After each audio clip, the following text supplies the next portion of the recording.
Récit. La liste m'attendait sur le comptoir de la cuisine quand je suis rentré du travail. Tapée à la machine, plastifiée, et placée à côté de mon assiette pour le dîner. 20 nouvelles règles de mariage, écrites en haut, en lettres grasses. Au début, j'ai pensé que c'était une sorte de blague. Mais l'expression sérieuse sur son visage, alors qu'elle se tenait les bras croisés près du réfrigérateur, m'a tout dit ce que j'avais besoin de savoir. « C'est quoi ça ?» ai-je demandé, en ramassant la feuille plastifiée. « Je pense que notre mariage a besoin de plus de structure, » a-t-elle répondu, son ton ne laissant aucune place à la discussion. Ces règles nous aideront tous les deux à savoir où nous en sommes. J'ai parcouru la liste, ma tension artérielle augmentant à chaque exigence absurde. Règle numéro 1. Je devais partager ma localisation en tout temps. Règle numéro 4. Tous les achats de plus de 50 ans nécessitaient donc son approbation. Règle numéro 12. Je devais lui envoyer des mises à jour par texto, toutes les heures quand j'étais sorti avec des amis. La liste continuait, chaque règle plus contrôlante que la précédente. Nous étions mariés depuis 7 ans, mais les 6 derniers mois avaient vu un changement progressif dans notre relation. Ça avait commencé par de petites choses, des commentaires sur mes amis, des suggestions sur la façon dont je devrais m'habiller, des questions sur où exactement j'avais été pendant la journée. Mais ça, c'était autre chose entièrement. Tu ne peux pas être sérieuse, ai-je dit, en reposant la liste sur le comptoir. Je suis complètement sérieuse, a-t-elle répondu. Le mari de mon ami suit un ensemble de directives similaires, et ils n'ont jamais été plus heureux. Je l'ai regardé, vraiment regardé, et j'ai réalisé que je reconnaissais à peine la femme qui se tenait devant moi. La personne que j'avais épousée était supportive, gentille, quelqu'un qui valorisait mon indépendance autant que je valorisais la sienne. Cette personne voulait surveiller mon compte bancaire, filtrer mes appels et dicter qui je pouvais fréquenter. J'ai besoin de temps pour réfléchir à ça. Ai-je dit, en gardant ma voix stable malgré la colère qui montait en moi. Il n'y a rien à réfléchir. A-t-elle contre-attaqué? Ces règles entrent en vigueur immédiatement. J'ai remarqué que son téléphone s'illuminait avec un message. Elle l'a rapidement retourné. Mais pas avant que je n'aperçoive un aperçu du chat de groupe qu'elle avait avec ses amis. J'en avais vu assez pour savoir qu'elle les mettait à jour sur ses progrès avec moi. C'est là que ça a fait tilt. Ce n'était pas du tout à propos de notre mariage. C'était à propos de contrôle. À propos de se vanter auprès de ses amis de comment elle avait son mari enroulé autour de son petit doigt. Tous ces déjeuners avec ses nouvelles amies du country club, toutes ces femmes avec leur mariage parfait sur Instagram. Ça l'a changé, ou peut-être révélé qui elle était vraiment. Je n'ai pas argumenté davantage. Au lieu de cela, j'ai calmement mangé le dîner pendant qu'elle me regardait avec attente, attendant que je craque, que je supplie, que je négocie, mais je ne lui donnerai pas cette satisfaction. Mon esprit travaillait déjà sur quelque chose d'autre entièrement. Pas comment suivre ces règles, mais comment mettre fin à ce jeu une fois pour toutes. Alors que je terminais mon repas, je lui ai souri. Un sourire qui l'a clairement confuse. Elle s'attendait à de la résistance, des larmes, de la colère, n'importe quoi sauf une confiance calme. Elle ne me connaissait pas aussi bien qu'elle le pensait. Je n'allais pas combattre ces 20 règles avec 20 contre-règles. Je n'en avais pas besoin de 20, j'en avais besoin d'une seule. Le lendemain matin, j'ai décidé d'étudier la liste plus attentivement. Chaque règle était plus absurde que la précédente. Règle 6, exiger que je partage tous les mots de passe de mes comptes. Règle 9, nécessiter son approbation avant que je fasse des plans avec quiconque. Règle 15, stipuler que je devais me signaler avec une photo si j'allais être en retard du travail. Règle 17, limiter mon temps à la gym à 1 heure, 3 fois par semaine. Toujours quand elle pouvait vérifier où j'étais. Ce n'étaient pas des règles de mariage. C'était une sentence de prison avec des visites conjugales. Je l'ai regardée se préparer pour son brunch hebdomadaire avec ses amis, appliquant son maquillage avec une précision méticuleuse. Son téléphone vibrait constamment. Je l'ai ramassé nonchalamment pour le lui tendre, m'assurant d'apercevoir l'écran. Le chat de groupe était actif. J'ai hâte d'entendre comment il a pris les règles. Un message disait « Mon mari ne le supporterait jamais. Tu as tellement de chance, disait un autre. Donc c'était ça. J'étais en train de devenir un trophée dans son cercle social. Le mari dressé qui sautait à travers des cerceaux sur commande. Cette pensée me rendait malade. Ton téléphone, ai-je dit, en le lui tendant avec une expression neutre. Merci, a-t-elle répondu.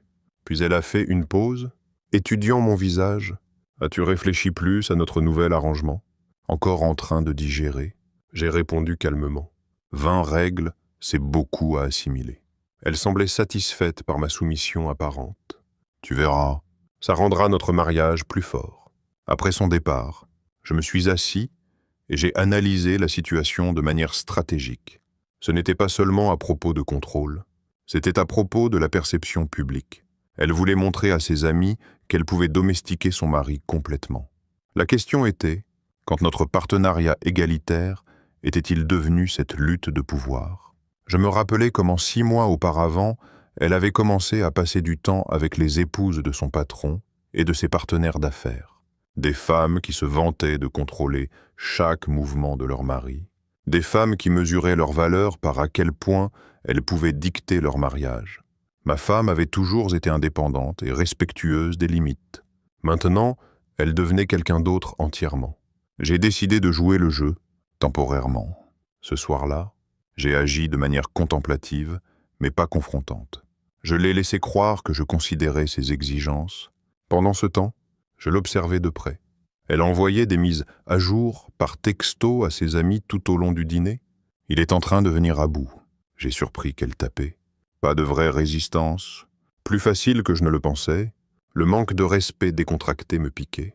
Mais je maintenais mon sang-froid.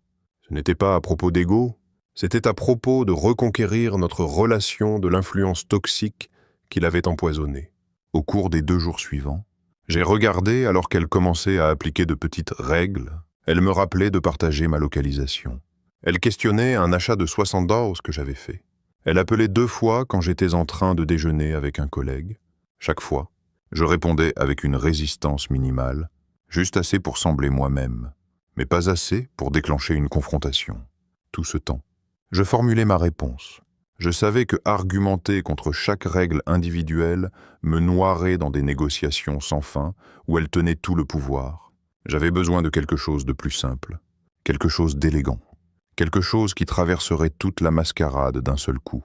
Au 3e soir, alors que nous nous asseyions pour dîner, elle a placé un bloc-notes de violation de règles à côté de mon assiette, une autre nouvelle addition pour suivre mes infractions. « As-tu quelque chose à dire ?»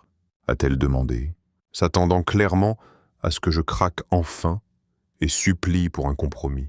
En fait, ai-je dit, en rencontrant son regard de manière stable, j'ai beaucoup réfléchi à tes règles, et j'ai décidé d'en ajouter une de ma propre invention. Ses sourcils se sont levés de surprise, puis plissés en un regard suspicieux. « Ta règle ?» a-t-elle demandé, comme si le concept était complètement étranger. Ce n'était pas prévu dans le plan. Chaque relation a besoin d'équilibre. J'ai répondu calmement, en posant ma fourchette. Tu as eu le temps de réfléchir à ce que tu veux de ce mariage. J'ai eu le temps de considérer ce que je veux aussi. Je pouvais voir les calculs se passer derrière ses yeux, essayant de déterminer si combattre ça causerait une plus grande scène qu'elle ne voulait. Après tout, toute sa stratégie dépendait de maintenir l'illusion que j'acceptais volontairement son contrôle. « D'accord ?» a-t-elle dit enfin, en croisant les bras. « Quelle est ta seule règle ?» J'ai pris une gorgée d'eau. En maintenant le contact visuel, le moment devait atterrir avec le poids approprié. Ma règle est simple. Chaque règle que tu crées pour moi s'applique également à toi, sans exception. La couleur a quitté son visage. Ce n'est pas comme ça que ça marche. C'est exactement comme ça que ça marche maintenant. J'ai répondu. Ma voix, égale mais ferme. Partage de localisation. Ça va dans les 2 sens. Approbation financière pour les achats. La même limite s'applique à toi. Contrôle toutes les heures quand tu es sorti. J'attends la même courtoisie. Mais mes amis, ce n'est pas à propos de tes amis. J'ai coupé. C'est à propos de notre mariage. Soit nous sommes des partenaires égaux, soit nous ne sommes rien. Elle s'est agitée mal à l'aise sur sa chaise. Certaines de ces règles n'ont pas de sens pour moi. Je ne suis pas celle qui quoi? J'ai défié, qui a besoin d'être surveillée, qui ne peut pas être digne de confiance. Est-ce que ce que tu penses de moi, après 7 ans? Elle n'a pas répondu, juste fixé son assiette. Voici le plan d'implémentation. J'ai continué. À partir de demain, nous suivons tous les deux tes 20 règles. Plus ma seule règle d'égalité. Si l'un de nous enfreint n'importe quelle règle, cette règle est éliminée de manière permanente pour nous deux. Si tu refuses de suivre tes propres règles, alors tout le système est dissous immédiatement. Je pouvais voir la réalisation se dessiner sur son visage. Son système de contrôle parfait était retourné contre elle. Elle devrait vivre sous les mêmes restrictions qu'elle avait conçues pour moi. C'était ridicule, a-t-elle finalement murmuré. Le but entier était de créer de la structure dans notre relation. Non, je l'ai corrigé. Le but était le contrôle. Et je ne vais pas être contrôlé. J'ai pris mon téléphone et ouvert l'application de partage de localisation qu'elle avait insisté pour que j'installe. Commençons par la règle numéro 1. D'accord? J'ai activé mon partage de localisation permanent. J'ai glissé le téléphone sur la table. À ton tour. Elle a fixé le téléphone comme s'il pouvait la mordre. J'ai besoin de réfléchir à ça. Il n'y a rien à réfléchir. J'ai répondu, en écho à ces mots d'il y a quelques jours. Ces règles entrent en vigueur immédiatement. Ses doigts tambourinaient nerveusement sur la table, alors que le piège qu'elle avait elle-même créé se refermait sur elle. Elle avait 3 options. Suivre ses propres règles restrictives, admettre que les règles étaient déraisonnables, ou refuser et exposer ses vraies intentions. Qu'est-ce qui se passe si je n'accepte pas ton ajout? A-t-elle demandé, essayant de trouver une faille. J'ai haussé les épaules. Alors nous avons une plus grande conversation sur pourquoi tu crois que tu devrais pouvoir dicter les termes sans être prête à vivre selon eux toi-même. Le silence s'est étiré entre nous, lourd d'implications. Finalement, elle a tendu la main vers le téléphone et, avec une réticence visible, a activé son partage de localisation. Bien, ai-je dit. Maintenant, discutons de la règle numéro 2. Les codes d'accès au téléphone. J'aurais besoin du tien, tout comme tu as exigé le mien.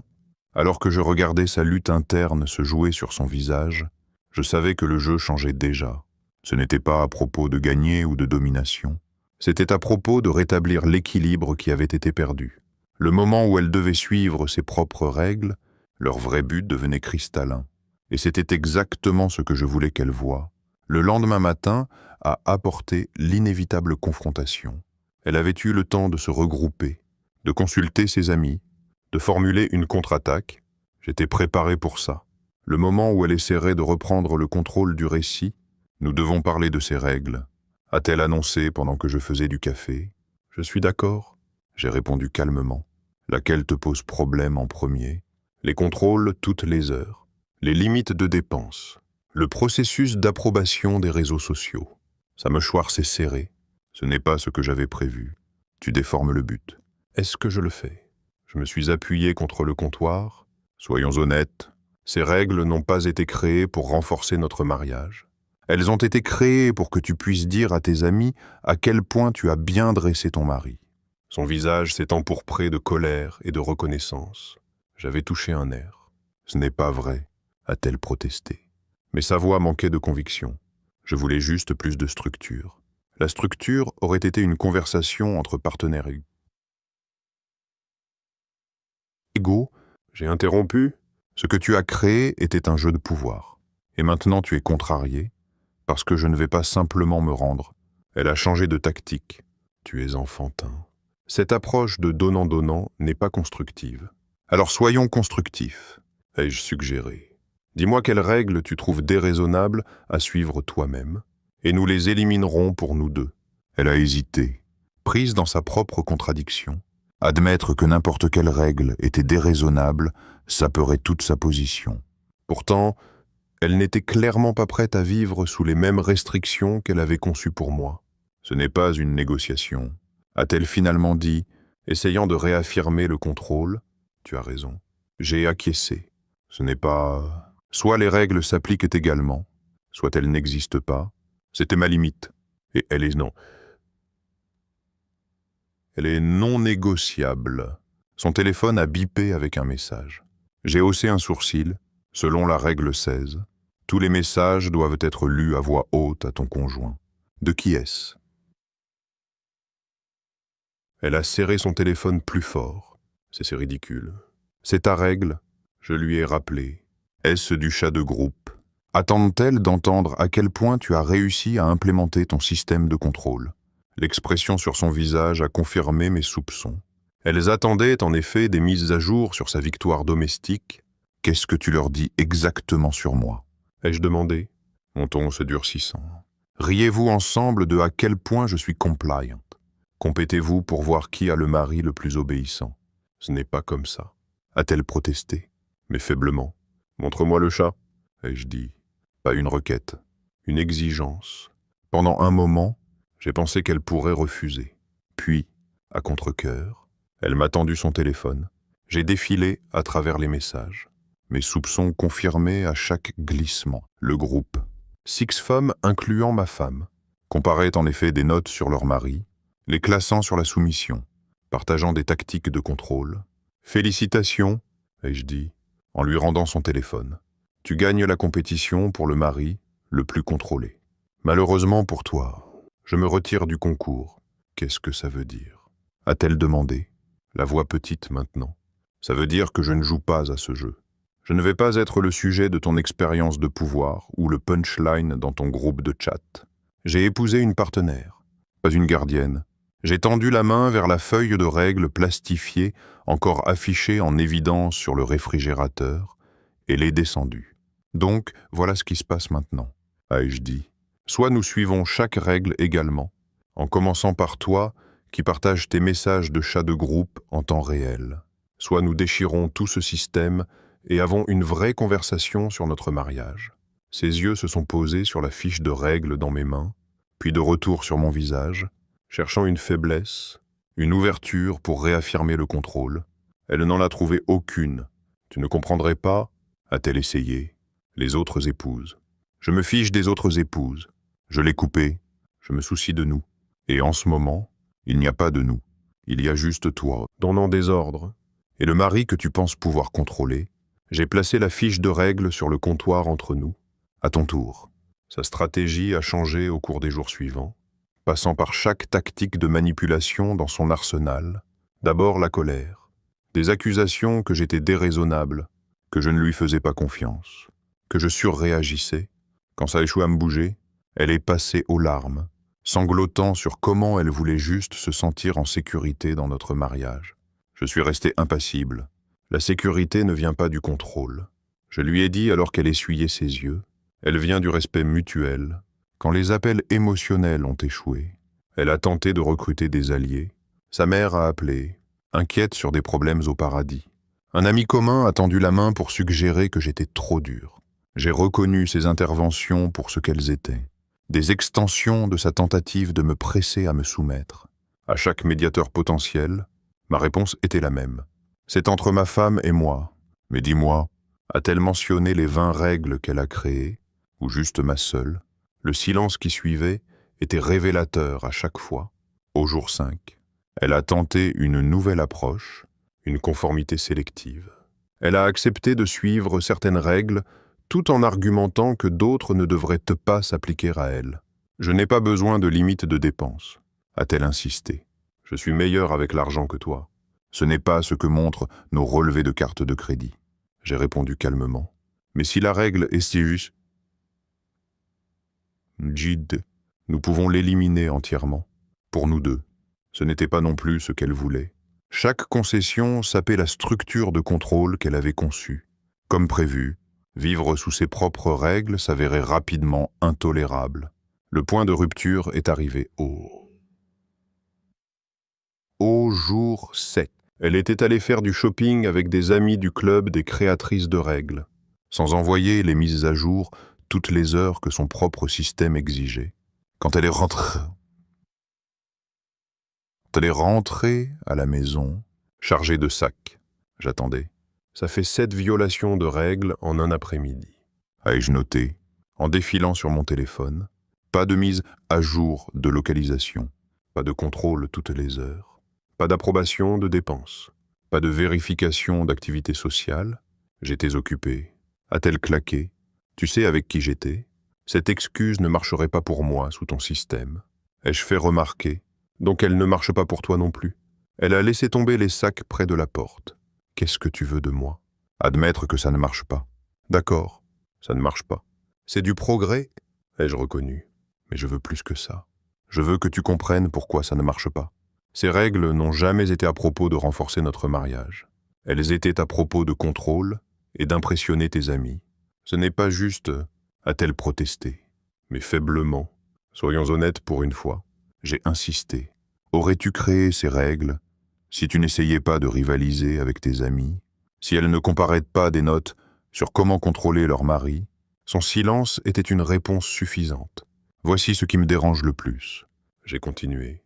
Pas que tu aies essayé de me contrôler, mais que tu aies pensé que je ne le remarquerais pas, que tu aies cru que j'accepterais juste d'être transformé en un projet dont tu pouvais te vanter auprès de tes amis. Elle s'est effondrée dans une chaise, la façade s'effritant enfin. Elles font paraître ça si facile. Leurs maris se conforment juste, alors leurs maris ont abandonné, ai-je dit, ou leurs épouses ne sont pas honnêtes sur comment ces dynamiques fonctionnent vraiment. De toute façon, ce n'est pas le mariage que je veux. Pour la première fois depuis que ça a commencé, j'ai vu une émotion génuine sur son visage, pas les larmes calculées d'avant, mais une vraie vulnérabilité. « Qu'est-ce qui se passe maintenant ?» a-t-elle demandé doucement. Je me suis assis en face d'elle. Maintenant, nous décidons quel genre de mariage nous voulons vraiment. Un où nous sommes partenaires, ou un où nous nous battons constamment pour le contrôle. Je ne veux plus me battre. A-t-elle admis?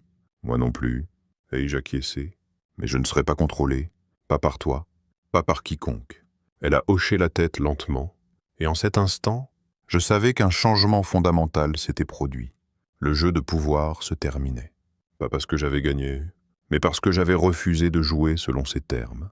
Qu'en est-il des règles? A-t-elle demandé. J'ai tendu la main vers la feuille plastifiée qui avait commencé toute cette épreuve. Je pense que nous savons tous les deux ce qui doit arriver à celle-ci. 2 mois ont passé depuis que la fiche de règles a trouvé son chemin à travers la déchiqueteuse à papier. Le bruit de son déchiquetage a marqué le début de quelque chose de nouveau entre nous. Pas un retour à notre ancien mariage, mais la création de quelque chose de plus fort. Cette nuit-là, après avoir déchiqueté les règles, nous avons parlé jusqu'à l'aube, vraiment parlé, sans jeu de pouvoir ou agenda caché. Elle a admis comment ses nouvelles amies l'avaient influencée, comment leur compétition constante sur le contrôle de leur mari avait été séduisante. Elle s'était sentie puissante en faisant partie de leur cercle, respectée pour démontrer de la dominance dans son mariage. Mais ça n'avait jamais semblé juste, a-t-elle confessé. Ce n'était pas qui nous étions. Je me suis juste laissé emporter. J'ai partagé ma perspective aussi, comment j'avais vu son changement, comment je m'étais senti trahi par ses tentatives de me contrôler. Et surtout, comment notre partenariat égalitaire me manquait. Le lendemain, elle a quitté le chat de groupe. 2 jours plus tard, elle a décliné le brunch hebdomadaire. À la fin de la semaine, elle avait envoyé un message clair à ses anciennes amies. Son mariage n'était pas une compétition, et son mari n'était pas un projet à gérer. La transition n'a pas toujours été fluide. Les vieilles habitudes meurent difficilement. Il y avait des moments où elle glissait de nouveau dans des comportements contrôlants, testant pour voir si mes limites restaient fermes. Chaque fois, je lui rappelais calmement notre nouvelle compréhension, pas avec colère ou ressentiment, mais avec une clarté inébranlable sur ce que j'accepterais et n'accepterais pas. Ce qui m'a surpris le plus était à quel point la dynamique de pouvoir s'est rééquilibrée rapidement une fois que j'ai refusé de participer à son jeu. La vérité était que son contrôle n'avait existé que parce que je l'avais permis. Le moment où j'ai établi ma limite avec cette seule règle simple, que ce qui s'applique à l'un doit s'appliquer à l'autre. Tout son système s'est effondré. Nous avons établi de nouveaux schémas maintenant. Quand des décisions doivent être prises, nous les prenons ensemble. Quand des limites doivent être posées, elles s'appliquent également. La confiance est revenue progressivement, construite sur des actions plutôt que des exigences. Nous nous signalons l'un à l'autre non pas à cause de règles, mais parce que nous choisissons de le faire. La semaine dernière, elle a reçu un message d'une de ses anciennes amies. Son mari avait finalement rebellé contre leur système de contrôle, partant après avoir été traité comme un subordonné, une fois de trop.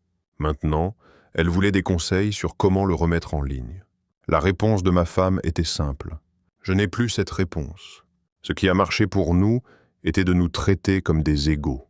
Plus tard ce soir-là, alors que nous étions assis sur la terrasse à regarder le coucher de soleil, elle s'est tournée vers moi avec une curiosité génuine. « Comment as-tu su que cette seule règle changerait tout ? Parce que le contrôle ne marche que quand il est unilatéral. » J'ai expliqué. Le moment où il devait être réciproque, il se révélait pour ce qu'il était vraiment. Elle a hoché la tête pensivement. « Tu aurais pu juste partir. La plupart des hommes l'auraient fait. Partir n'a jamais été le but. » Ai-je dit. Restaurer l'équilibre l'était. Je ne voulais pas gagner une lutte de pouvoir. Je voulais y mettre fin entièrement. C'est la leçon dans tout ça.